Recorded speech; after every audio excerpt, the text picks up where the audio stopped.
Un coup de tonnerre. Séisme politique. Elisabeth Borne a trahi Gabriel Attal et quitte la direction du parti Renaissance. Qui s'en fout? Moi. Non, en vrai, c'est pas un séisme politique. Hein. La Macronie est tellement finito qu'en vrai, tout le monde s'en bat les couilles. Je ne sais pas ce que c'est que le super Tout le monde s'en bat les couilles. Hein. Moi, ouais, tout le monde dit moi dans le chat. Alerte drama, le drama tout nul. Hein. Merci Petit Mage pour ton 8e mois d'abonnement. Et salut Escargot, que j'avais pas vu que t'étais là. Comment ça va? Attends, je te fais un petit shout-out. Allez suivre Escargot si vous le suivez pas déjà. Voilà, je fais des shout-outs à tout le monde. Et offrez-lui un sub là, qu'est-ce que vous faites le chat? Offrez un sub à Escargot, il est à poil dans le chat. Et Elias aussi, il est à poil dans le chat là. Allez là, les partenaires, vous leur offrez un sub. Et que ça saute. Shout-out Escargot. C'est bon. Bref, oui, Elisabeth Borne a trahi. Elle vient du PS, hein, souvenez-vous. Justement, Elisabeth Borne vient du PS. Est-ce qu'elle va retourner au bercail? Hein? Moi, c'est un truc que je dis depuis 2 ans sur cette chaîne. Je suis vraiment pas le seul à le dire, mais en tout cas, je le dis depuis 2 ans. Ce côté, les macronistes issus du PS, les Elisabeth Borne, les Agnès Pannier-Runacher, certains comme ça, on va dire aile gauche de la Macronie pour ce que ça veut dire. Et à un moment donné, ils ont un parti qui les attend à bras ouverts. Ce parti s'appelle Place Publique de Raphaël Glucksmann. Qui serait le parti tampon entre l'aile gauche de la Macronie, on va dire l'aile gauche entre guillemets, hein, et le Parti Socialiste. Voilà, cette espèce de nouveau bloc qui nous arrive très très fort, un peu Glucksmanno-hollandien, vous voyez, avec des gens de retour du macronisme, parce que le macronisme c'est un peu finito. Et donc il y en a qui vont revenir au bercail finalement, au bercail PS, via le parti Place Publique qui les attendra à bras ouverts. Hein. D'ailleurs, Sacha Houlier, ancien de la Macronie, a rejoint Place Publique. Aurélien Rousseau, ancien ministre de la Santé de Macron, a rejoint Raphaël Glucksmann en Place Publique. Je ne sais pas Est-ce que Elisabeth Borne, elle va pas faire pareil? Est-ce qu'au final, elle va pas soutenir une candidature François Hollande ou Raphaël Glucksmann après s'être barré de la Macronie en désuétude?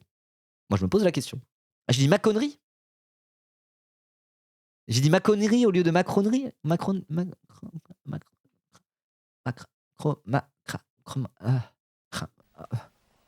Wow. Oh, c'est un peu marrant. Merci Dindon d'Organe pour le sub offert à Escargot, merci beaucoup. Elias, non, par contre, Elias, il va se faire foutre. Personne lui offre un sub. Bah, merci. Hein. Merci, bravo. Bon, bref, voilà. Elisabeth Borne va-t-elle rejoindre Raphaël Glucksmann ou autre? Je ne sais pas, mais en tout cas, c'est. Il y a un côté où on s'en bat les couilles parce que Elisabeth Borne finito, la Macronie finito, Gabriel Attal tout pourri. Mais il y a un côté où ça signifie peut-être quelque chose politiquement. Peut-être que dans la restructuration qui est en train de se faire à l'approche des présidentielles 2027, c'est peut-être un signal. Peut-être un signal. Donc on va regarder ce petit extrait là face à Benjamin Duhamel où elle a annoncé ça sur France Inter et apprendre un article, une fois n'est pas coutume, de BFM. Figurez-vous que je cherchais un article qui parlait de ça et BFM, j'ai lu un peu en diagonale 2-3 articles. L'article de BFM Politique me semblait être le plus étoffé et peut-être le plus intéressant. Donc on va lire BFM aujourd'hui. Voilà. Pourquoi pas? C'est le côté revue de presse. Quoi. Voilà. Bon, après c'est un sujet, il n'y a pas besoin d'une analyse de fond gigantesque d'un journal de gauche ultra basé juste pour dire un peu ce qui se passe. Quoi. Voilà.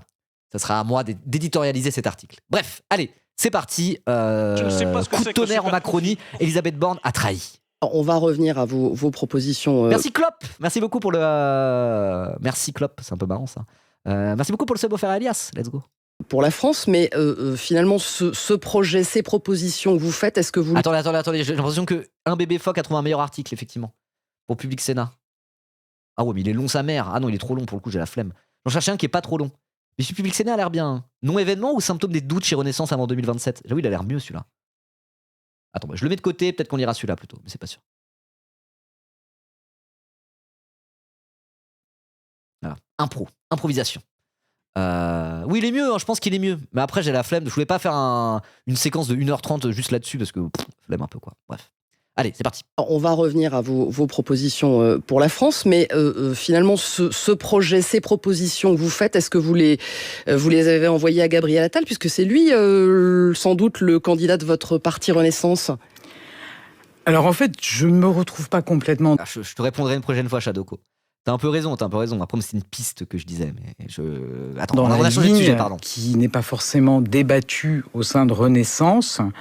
Donc, j'ai décidé de démissionner du Conseil national de Renaissance, de me mettre en retrait du bureau exécutif et de me consacrer à la structure que j'ai créée, Bâtissons ensemble. Il n'y a pas déjà un truc qui s'appelle Bâtir ensemble? Là, c'est Bâtissons ensemble. Attends. Bah si. Donc maintenant, il y a bâtir ensemble et bâtissons ensemble. Non, mais ça va 5 minutes. On dirait les partis... Ah, c'est le truc de Michel Barnier. C'est le truc de Michel Barnier, bâtir ensemble. On dirait les 150 organisations marxistes-léninistes qui ont tous des noms pareils. Union communiste, Union des communistes, Union pour la renaissance communiste, le nouveau parti communiste, vous voyez.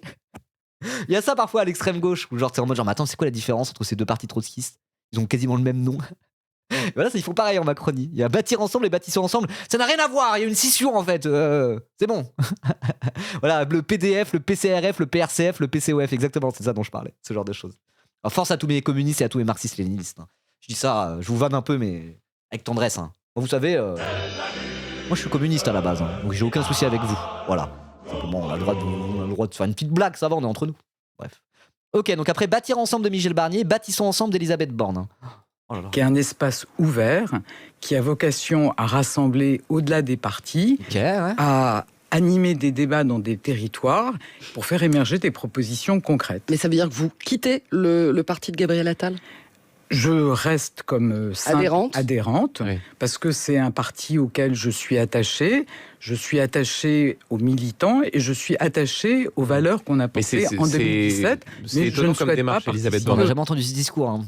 Est-ce qu'elle veut faire des trucs avec des personnes issues de la société civile par hasard? Non? Le renouveau démocratique, ouvert au-delà des partis et des partisans. C'est très macronien tout ça. Hein. Vous dites qu'effectivement vous quittez les fonctions qui sont les vôtres dans ce parti.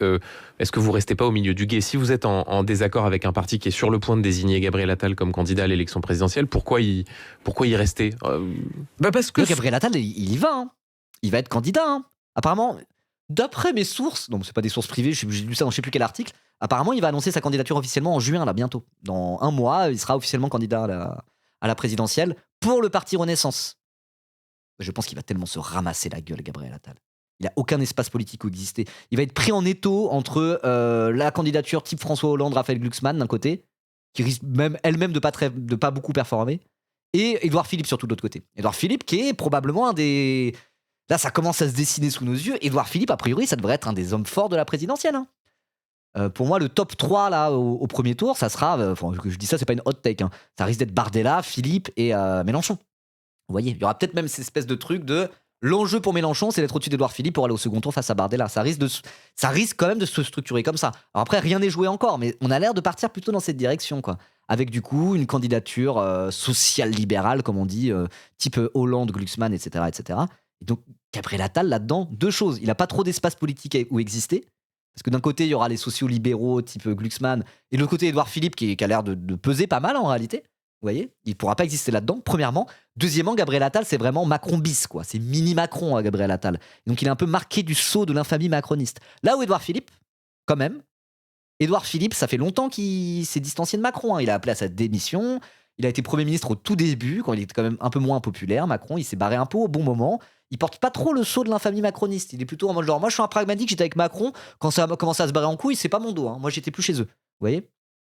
Non, Attal est encore plus fasciste que Macron. Moi je pense que c'est précisément exactement les mêmes, mais c'est juste que le monde évolue et plus la France se droitise, plus l'extrême droite est puissante, plus ces gens-là se fascisent en fait.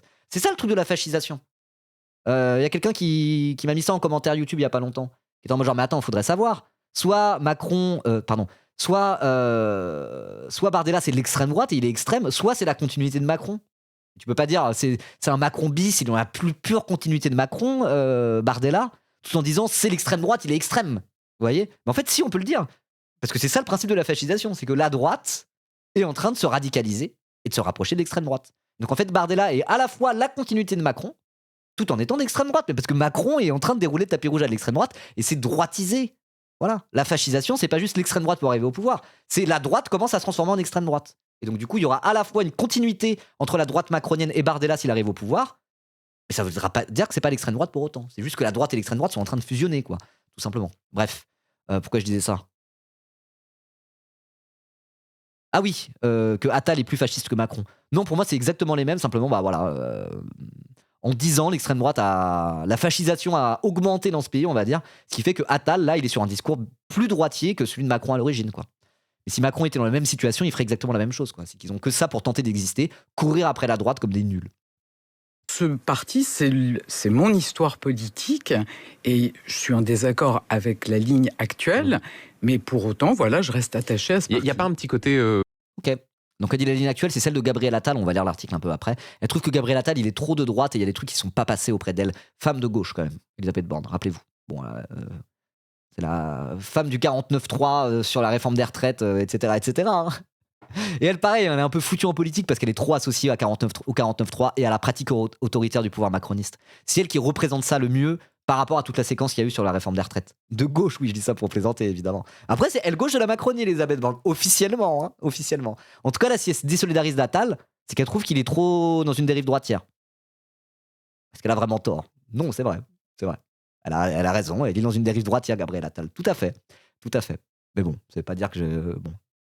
J'ai pas de sympathie politique pour Elisabeth Borne pour autant. Mais là-dessus, c'est vrai, quand elle parle de dérive droitière de Gabriel Attal, on peut pas dire le contraire là-dessus, elle a plutôt raison. Hein. Mauvais perdant, Elisabeth Borne, quand on est dans un parti Non, mais adhérent, c'est vraiment pas avec quelqu'un qui s'apprête à être candidat, qui a été élu à la tête du parti par les adhérents. Est-ce que la logique ne serait pas que vous le Elle aura pas honte de voter le vieux au second tour. Elisabeth Borne, elle voterait Mélenchon contre Bardella, vous pensez? Ou abstention? Moi, je pense qu'elle voterait pas Bardella contre Mélenchon, Elisabeth Borne. Bon, après, je dis ça, c'est au doigt mouillé. Hein. Oui? Oui, vous pensez qu'elle voterait Mélenchon? Vous pensez qu'elle voterait Bardella? À mon avis, elle voterait pas. Ou je sais pas. Abstention, je pense, ouais, je sais pas. En vrai, je sais pas. souteniez? Peut-être vous dire que moi j'ai eu une vie avant la politique et que je me suis engagé, et c'est peut-être pas habituel, mais je me suis engagé pour porter des idées et des valeurs auxquelles je crois. Et donc voilà, je souhaite avoir... Putain, personne n'est d'accord dans le chat, c'est assez fou. Hein. Ça montre bien que bon, on va dire, la consistance idéologique d'Elisabeth Borne, elle est pas claire. Hein. Je pose une question, vraiment, c'est un tiers. Il y en a qui disent sûr et certain elle vote Bardella. D'autres qui disent ah non, je pense qu'elle voterait Mélenchon quand même. Et les autres ils sont en mode sûr et certain qu'elle s'abstient. Sondage. Si c'est du un tiers, ça veut vraiment dire que il y a pas d'idéologie derrière Borne, quoi. On sait pas ce qu'elle dit, on sait pas ce qu'elle pense, c'est pas clair, quoi. Borne voterait qui en cas de second tour? Méluche, Bardella, Mélenchon, Bardella, abstention. Moi, je vote pas.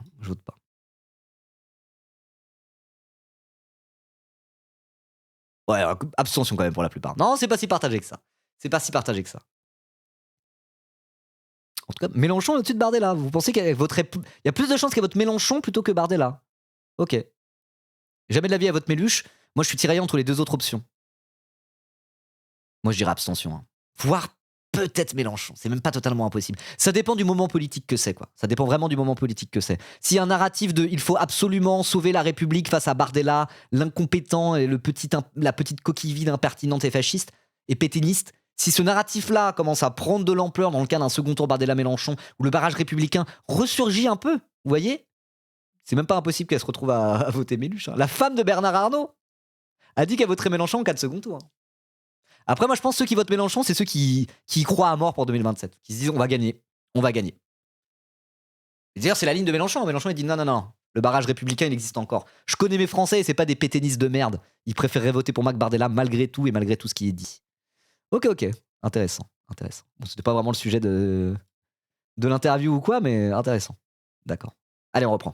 Un espace où ces valeurs... Oui, la femme à Bernard Arnault a dit ça. Elle a dit, moi, Mélenchon-Bardella, je vote Mélenchon. Pour ça, hein. L'espoir renaît. sont portées et où on peut se rassembler et se préoccuper de faire des propositions aux Français sur la base de valeurs auxquelles je crois fondamentalement. Et qu'est-ce qui vous... Ah oui, c'est vrai qu'il y a ce côté-là, elle est fille de déportés aussi, Elisabeth Borne. C'est vrai qu'il y a ce côté-là. Je pense que vraiment, elle aime pas le RN premier degré. Alors après, bon, elle aime pas le RN premier degré, elle est restée en Macronie qui leur a déroulé le tapis rouge. Hein. Donc son antifascisme, dans les faits, il est nul à chier. Hein. Il est éclaté au sol. Mais je pense qu'il y a vraiment une sensibilité où elle a pas envie que le RN arrive au pouvoir premier degré. Voilà. Ce qui veut pas dire qu'elle a été responsable vis-à-vis de tout ça pour autant. Dérange dans cette ligne de Gabriel Attal? Non, c'est pas un fake ça. Enfin, je vais pas ouvrir, voyez, des critiques sur Gabriel Attal. Non, mais si vous dites que vous ne vous retrouvez pas dans sa ligne, il faut que c'est mieux de nous expliquer pourquoi, parce que sinon c'est difficile à comprendre. Ce que je peux vous dire, par exemple, et c'est ce que j'évoque dans ce livre, moi, je suis convaincu qu'on peut protéger notre pays dans le respect du droit international que la France a toujours porté le droit international, que c'est pas une faiblesse, qu'évidemment, il faut se mettre en situation de peser face à des puissances qui sont assez désinhibées. Je suis aussi convaincu qu'on peut protéger les Français sans remettre en cause la Constitution, dans le respect de l'état de droit. Voilà. Mais ça, vous entendez Gabriel Attal vouloir remettre en cause le droit international et en fait, moi, je supporte. Bah oui, Gabriel Attal, il a dit ça. Il a dit le droit international est mort. Il faut monter en gamme. Face aux États-Unis, à la Chine, qui sont sans foi ni loi, va falloir bander les muscles. Il dit ça un peu, hein. Il le dit, hein. Pas quand on met en cause le Conseil constitutionnel, qu'on peut dire que la Constitution est un carcan. Vous voyez, notre Constitution, elle a permis de faire les lois d'urgence post-attentat, les lois d'urgence pendant le Covid. Et voilà, donc je vous dis ce à quoi je crois. Oui. Et donc, je souhaite, dans cet espace que je crée, pouvoir porter ces valeurs. Donc, vous créez ce parti qui s'appelle Bâtissons Ensemble. Oui. Ok, bon, on lit l'article direct. Hein. C'est bon, ça va 5 minutes. Alors, on lit lequel ? Sud BFM est un peu plus court. Sud Public Sénat a l'air mieux, mais... Alors, flemme de lire celui de Public Sénat, je vous avoue. On va lire le petit article de BFM tranquillou, comme ça on pourra passer à notre sujet suivant. Le sujet suivant, c'est celui que vous attendez tous. Attendez, on va le remettre 10 ans. Et ça ? Ça ? Alors, attendez, on va le remettre... Voilà, ouais, oui, vite, on se débarrasse du sujet Elisabeth Borne et on va au croustillant directement. Donc on va lire cet article-là de BFM, figurez-vous, il avait l'air pas trop mal, pour juste expliquer un peu la situation. Voilà, c'est parti.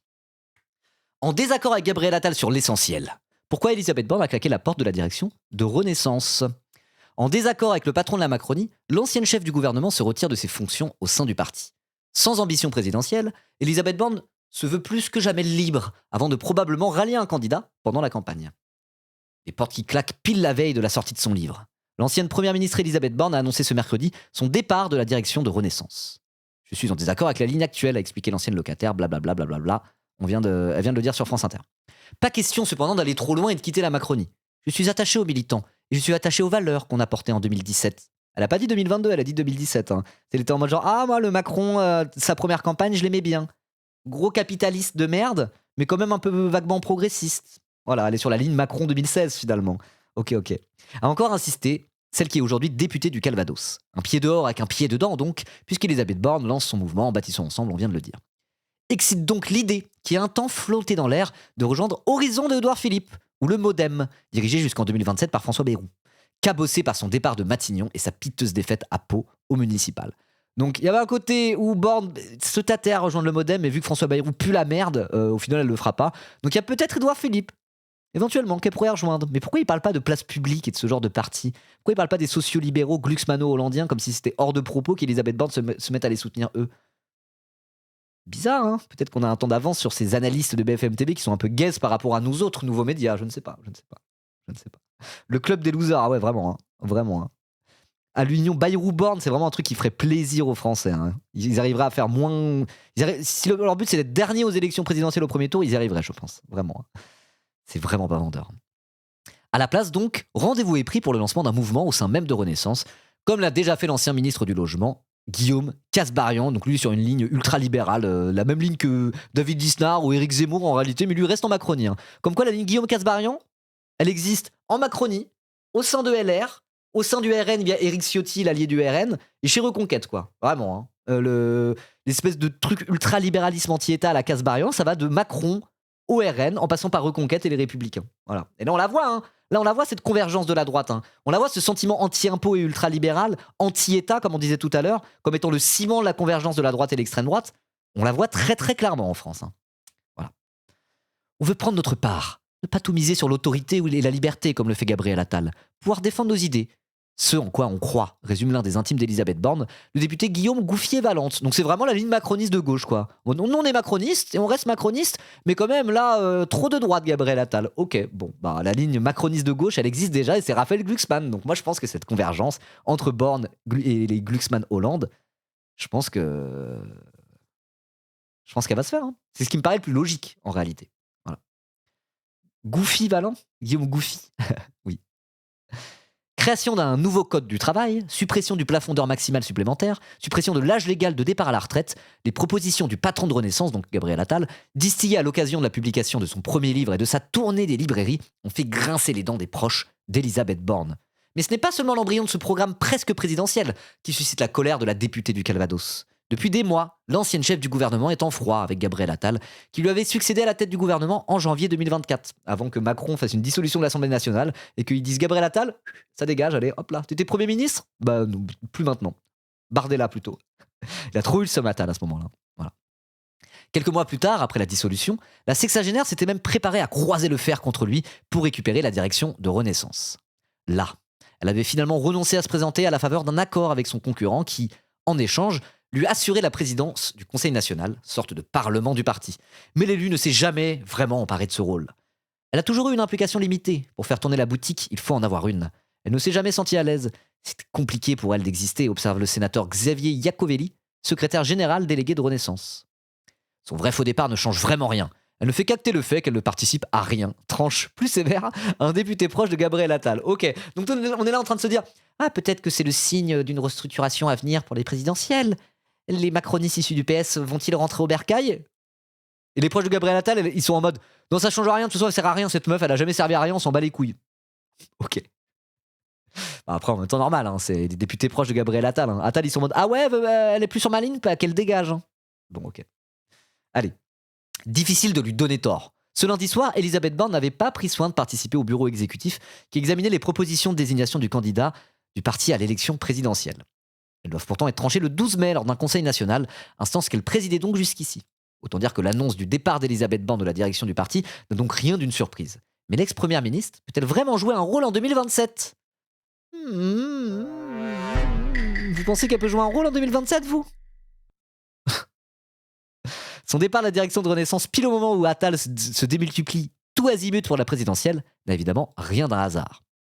D'autant moins que le patron de Renaissance a un objectif très clair pour les prochains mois. Déloger Édouard Philippe de sa place de favori, je pense qu'il n'y arrivera pas, hein, tout simplement, dans les sondages, avec l'espoir d'y parvenir, et que le patron d'Horizon retire finalement sa candidature à son profit. Il pense vraiment qu'il va réussir à faire ça, Gabriel Attal ? Parce que, effectivement, Édouard Philippe et Gabriel Attal, vraiment, en termes de ligne et d'électorat potentiel, ils sont exactement dans la même lane. Hein. Il n'y a pas beaucoup de différence. Parce que Gabriel Attal, il aurait pu jouer justement le macroniste de gauche, comme Elisabeth Borne est un peu en train de le faire. Elle aurait pu se dire, bon, il y a les Darmanin, les Édouard Philippe. Eux, c'est plus macroniste de droite. C'est des gens issus de la droite et de LR. Hein. Édouard Philippe, avant de faire Horizon, comme Darmanin, c'est des gens issus de LR. Gabriel Attal est issu du PS, comme Elisabeth Borne. Donc on aurait pu se dire, lui va plutôt aller faire une campagne macroniste de gauche face à Philippe ou Darmanin qui lui ferait une campagne macroniste de droite. Mais non, Gabriel Attal, il est en mode, la France est trop de droite, je vais faire campagne à droite. Donc du coup, l'espace politique qu'il compte occuper pour cette présidentielle, c'est littéralement le même qu'Édouard Philippe. Donc la question se pose, qui va gagner le leadership de cet espace politique entre Philippe et Gabriel Attal ? Moi, je pense qu'il n'y a pas photo, ça sera Édouard Philippe. Pour la simple et bonne raison que Édouard Philippe, il est préparé depuis longtemps à cette campagne, en réalité. Et il porte beaucoup moins le sceau infamant de la Macronie sur ses épaules, contrairement à Attal qui, lui, est vraiment considéré comme l'héritier de Macron. Et ça, je pense que ça va pas trop passer en 2027. Voilà. Ouais, Philippe est candidat depuis 5 ans. Hein, mais moi, Philippe, il me fait un peu peur. Hein. Je vous le cache pas.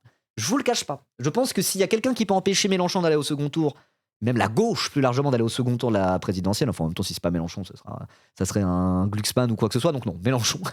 S'il y en a un qui peut l'empêcher d'aller au second tour, pour moi c'est Édouard Philippe. S'il arrive à être bien positionné dès le début comme étant le candidat centriste, bon candidat de droite en réalité, mais vous voyez ce que je veux dire, et qu'il arrive à avoir une bonne dynamique, il pourra prendre tout un tas de gens qui veulent éviter absolument le duel Mélenchon-Bardella, il pourrait y avoir un espèce de vote utile Édouard Philippe qui se met en place dès le premier tour, auquel cas on pourrait éventuellement s'attendre à un second tour Édouard Philippe, Bardella, ce qui moi me saoulerait extrêmement fort. Ah, je serais désespéré, je me retire de la vie politique si c'est ça. Bon, on verra. Mais voilà. Donc moi, gardez un œil sur Philippe. Je le trouve assez dangereux dans cette présidentielle. Hein. Voilà. Nul. Ah, ça serait nul de fou. Hein. Ça serait nul de fou. Mais là, quand on regarde un peu l'état sur la ligne de départ, pour moi, c'est vraiment pas impossible. Hein. C'est vraiment pas impossible. Hein. Et que tout un tas de centristes, même de centre-gauche et compagnie, se mettent à voter Édouard Philippe de manière pragmatique, même s'ils l'aiment pas trop, pour éviter que Bardella soit président. Il y a plein de gens qui vont se dire Mélenchon au second tour égale Bardella président. C'est un truc, c'est dans toutes les bouches du PS et des centristes et des journalistes de plateau déjà. Hein. Mais ce narratif-là, il va pas s'amenuiser au fur et à mesure que la présidentielle avance. Au contraire, je pense que ça va être un narratif central dans la présidentielle 2027. Et si ça prend bien, il va y avoir des gens, même des gens qui devraient logiquement voter PS, vous voyez. Même peut-être des gens qui ont voté Mélenchon en 2022, qui pourraient voter utile Édouard Philippe des premiers tours, parce qu'ils se diraient bah moi je suis plutôt de gauche, mais je préfère encore voter Édouard Philippe au premier tour et que ça soit lui le président plutôt que Bardella. Parce que sinon, voter à gauche, c'est voter Bardella. Vous voyez? J'ai peur qu'il y en a trop qui fassent ça. Moi, c'est le truc qui me fait peur pour 2027. Mais on verra, hein, on verra. On verra ce qui se passe. Déjà, c'est pas encore dit, hein, parce qu'on sait, encore une fois, il y a déjà un peu ce truc à régler entre Attal et Édouard Philippe, qui pour incarner ce bloc central, quoi. Voilà. Bref. C'est clairement pour l'emmerder qu'elle s'en va maintenant. On parle d'Elisabeth Borne. Elle ne découvre pas vraiment qu'elle est en désaccord avec Gabriel Attal sur l'essentiel, analyse un député du bloc central. En janvier déjà, l'ancienne chef du gouvernement avait sorti le lance-flamme dans les colonnes de la Tribune dimanche. Renaissance n'est pas un parti, c'est l'agence de com de Gabriel Attal, avait asséné Elisabeth Borne. Oh waouh, ça lâche les termes, shots fired. Plus largement, elle n'a que rarement hésité à prendre ses distances avec certaines mesures proposées par le parti, comme l'interdiction du voile pour les mineurs de moins de 15 ans, ou le financement d'une partie du régime des retraites par capitalisation. Donc des mesures résolument de droite, hein, auxquelles Elisabeth Borne s'est opposée. Elisabeth Borne est-elle une camarade ? Non. Mais en tout cas, bon, vraisemblablement, elle est plus de gauche que Attal. Ok, très bien. L'ancienne première ministre avait également séché le discours de clôture de Gabriel Attal à Arras en septembre dernier, pourtant conçu comme le premier étage de la fusée de sa candidature pour la présidentielle. Je pense que la fusée va pas trop décoller, perso. Quand on est opposé, c'est toujours mieux de le dire en interne pour essayer de faire bouger les choses. Elle n'a jamais essayé de le faire, alors qu'à un moment, elle avait le poids politique, observe un député macroniste qui l'apprécie. Dans les colonnes de Paris Match, tout comme dans son livre, Elisabeth Borne s'attelle d'ailleurs à distiller des idées, à commencer par un septennat non renouvelable au lieu de 2 quinquennats consécutifs, comme c'est le cas aujourd'hui. Ok. C'est une mauvaise idée, ça? Ou pas? Septennat non renouvelable au lieu de 2 quinquennats consécutifs. Moi, je me suis jamais posé la question. Alors, ce genre de truc, je ne sais pas. Ouais, ça se discute, je n'y ai jamais réfléchi. Hein. Enculage de mouche? Bas les couilles un peu? Ouais, bas les couilles tiers. Hein. La mesure de con, OSEF, moi je trouve que c'est OSEF, mais je sais pas si ça serait mieux ou moins bien que ce qu'il y a maintenant, honnêtement. Voilà, bon, pas très intéressant. L'ancienne première ministre a-t-elle dans la tête de se lancer elle aussi dans la course à la présidentielle? Ce n'est pas du tout le sens de ma démarche, a affirmé la députée sur France Inter ce mercredi. Elle sait surtout qu'elle a aucune chance et qu'elle a pas envie d'y aller pour acter dans quelques semaines que ça marchera jamais, grâce à un fidèle soutien de Gabriel Attal. Je pense qu'il a raison. Au lieu donc d'une candidature en bonne et due forme, Elisabeth Borne vise plutôt à influencer le programme d'un candidat et peut-être à éventuellement le rejoindre dans la campagne. Moi, je pense qu'elle va faire ça. Michel Barnier? François Hollande? Bernard Cazeneuve, Raphaël Glucksmann? Moi, je pense que c'est plus... si elle rejoint des gens, moi, je les vois bien rejoindre ça. Hein. François Hollande, Bernard Cazeneuve, Raphaël Glucksmann. Être plutôt sur cette ligne-là. Et ça serait très bien, quoi. Vous imaginez la campagne? Vous imaginez que ceux qui cassent les couilles à Mélenchon depuis 2 ans en mode genre Mélenchon serait une machine à perdre, il faut voter pour une gauche qui puisse gagner. On a Elisabeth Borne avec nous. Ah super, hein, super. Au moins ça clarifiera les choses une bonne fois pour toutes. Hein. Aïe aïe aïe. Ouais, elle vient du PS, c'est pour ça que je dis ça. Ça serait parfait. Ouais, on est d'accord, Charles, on est d'accord. Sinon Xavier Bertrand et bien sûr Édouard Philippe. Ces derniers mois, l'ancienne première ministre a multiplié les rendez-vous avec des candidats déjà dans la course, ou qui ne font plus mystère de leurs ambitions. Moi, je vois pas trop ce qu'elle irait foutre avec Édouard Philippe si elle trouve que la ligne d'Attal est trop droitière, quoi. C'est ça le truc. Si elle veut être cohérent avec là ce qu'elle est en train d'avancer actuellement, la cohérence serait de rejoindre Raphaël Glucksmann, Bernard Cazeneuve ou François Hollande. Hein. De toute façon, il y aura pas. Parmi ces trois-là, il n'y aura qu'un seul candidat. Est-ce que ça sera Glucksmann? Est-ce que ça sera Hollande? Je ne sais pas. Mais je crois que Glucksmann, il compte lancer officiellement sa campagne. Hein. Voilà. Mais après, est-ce qu'il ira au bout? S'il se fait doubler par François Hollande, qui arrive à être la candidature officiellement PS, pour moi, il n'y aura pas François Hollande et Raphaël Glucksmann dans la campagne. Avant le dépôt des candidatures et les 500 signatures, enfin, au début officiel de la campagne, quand il y aura les candidats officiels, il n'y aura pas, pour moi, je pense, il n'y aura pas Hollande et Glucksmann, il y aura un des deux. Donc à voir. Peut-être qu'ils vont tous les deux lancer leur candidature à la présidentielle et qu'avant que les candidatures soient définitivement déposées, il n'y en aura plus qu'un seul des deux. En tout cas, pour moi, logiquement, Elisabeth Borne, ça serait eux qu'elle est censée rejoindre. Ça serait le plus logique, quoi. Voilà. De quoi espère-t-elle se rendre indispensable à un moment... Attends, pardonnez-moi. De quoi espère-t-elle se rendre indispensable à un moment et peut-être récupérer un poste clé après la présidentielle, d'un Marocain ministériel à la présidence de l'Assemblée nationale? Elisabeth Borne reste plus décidée que jamais à faire de la politique, comme elle aime le dire, quitte donc à larguer définitivement les amarres avec Renaissance dans un futur relativement proche. Bah ouais, hein. Ouais. Hein. Mais allez, Elisabeth Borne, rejoins une place publique, là. Qu'est-ce que t'attends? Ce parti t'attend. Ce parti te tend les bras. Ils sont littéralement exactement sur la même ligne que toi. De droite, mais pas les plus de droite. Vas-y, rejoins Sacha Houlier. Sacha Houlier, c'était déjà la ligne Elisabeth Borne, quasiment. Rejoins Aurélien Rousseau. Je suis sûr que c'était ton pote à l'époque quand vous étiez tous les deux ministres. Vous avez été au même gouvernement tous les deux. La logique voudrait que tu fasses une Aurélien Rousseau, Elisabeth Borne. Rejoins Raphaël Glucksmann. Et quand Raphaël Glucksmann se fera coiffer au poteau par François Hollande, qui est plus bankable que lui, rejoins la campagne de François Hollande. Le retour de la gauche de gouvernement avec Elisabeth Borne. Pitié, fais-le. Clarifie les choses une bonne fois pour toutes, quoi. Bref, voilà. Intéressant ce sujet, hein. Premier degré, vous trouvez ça intéressant, là, le sujet sur Elisabeth Borne, ou c'était Osef Thiers? Je vous pose la question. Parce que là, je viens de faire, j'étais en mode bon. Est-ce que c'était intéressant? Je suis pas tout à fait sûr. Intéressant, oui. Un peu Osef. Mid, mais court. Ouais. 6 sur 10, ouais. Un peu intéressant. Pas incroyable, mais un peu intéressant. Ouais.